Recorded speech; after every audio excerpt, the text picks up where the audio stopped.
Okay, so the Steam controller setting for controllers. This setting here is so that Steam, when you set up a controller, Xbox controller or controller in Steam, this setting here controls Steam managing the controller button mapping and setting up profiles for your controller. A lot of people think you require this to use a controller in a game. This is actually not the case. The only controller that is used, that needs to be set up here, is this actual Steam specific controller. The only way you can map that is through Steam. But for all your other controllers, you do not need to use Steam to manage the controller.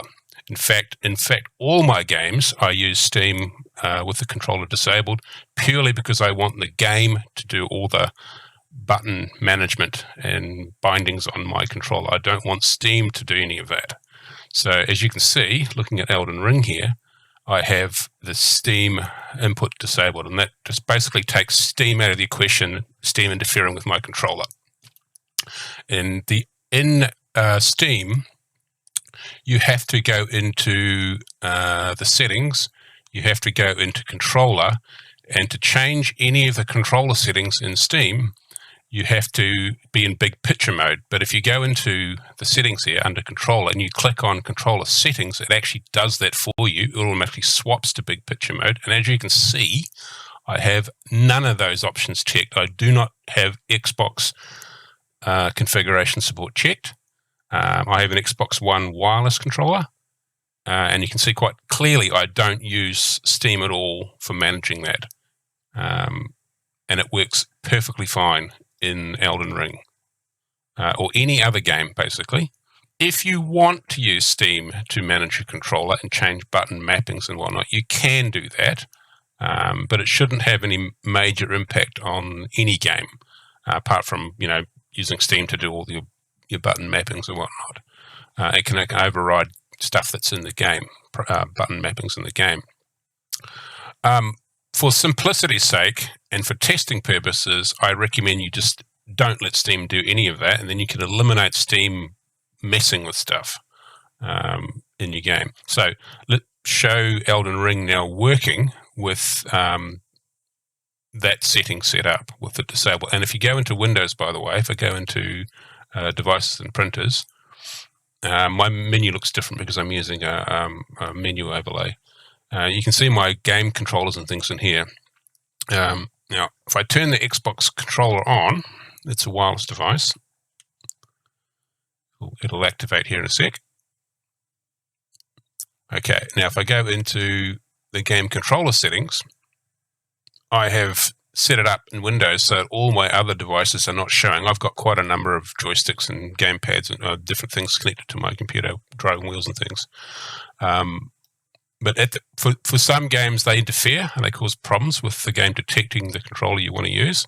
So it's simplest to just make sure they're not showing in Windows when you run a game, only the controllers you want. And as you can see, the Xbox One controller is set up in Windows. It's set as the primary controller, the default controller. If I go into the properties, you can see the controller's working fine in Windows. You need to make sure this is the case. If it's not working here, it won't work in any game.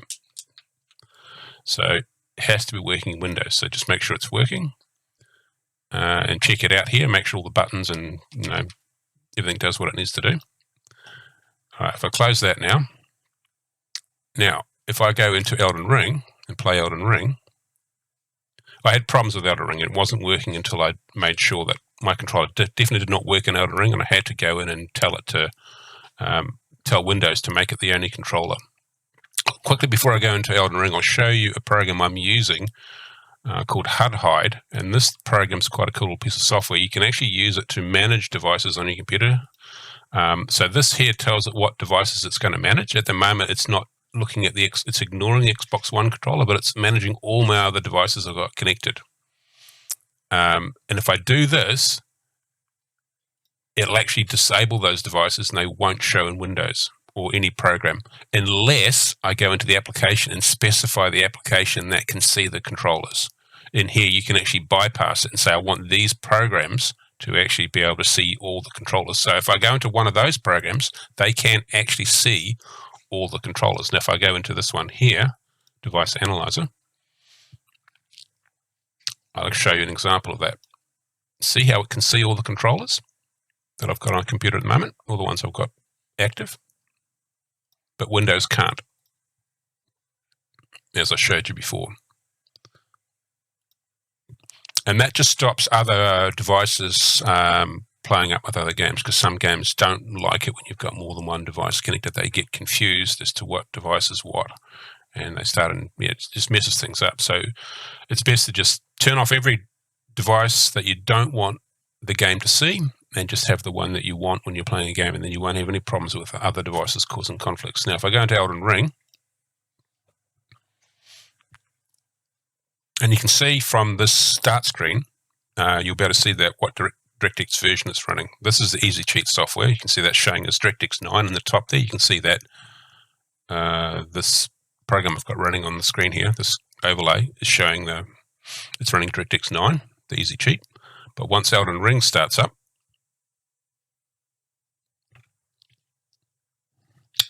let's give it a second. It might be a bit slow because I'm recording. Come on. Okay.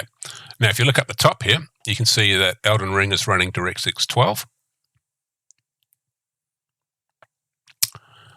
And if I go into the thing here, that's my controller I'm using here now. As you can see, the controller is working perfectly in the game. If I go into Setting, System, that's the controller. That's the exact controller that I've got right there, connected to the computer using a USB wireless dongle. So I'm running Windows 10, and you can see it's working perfectly fine. Do not need Steam to manage the controller, and my recommendation is to not let Steam manage the controller and just let the game do all the stuff. And as you can see, it's all working perfectly on a DirectX 10 machine. Okay. Hope that's helpful to people. And yeah, good luck.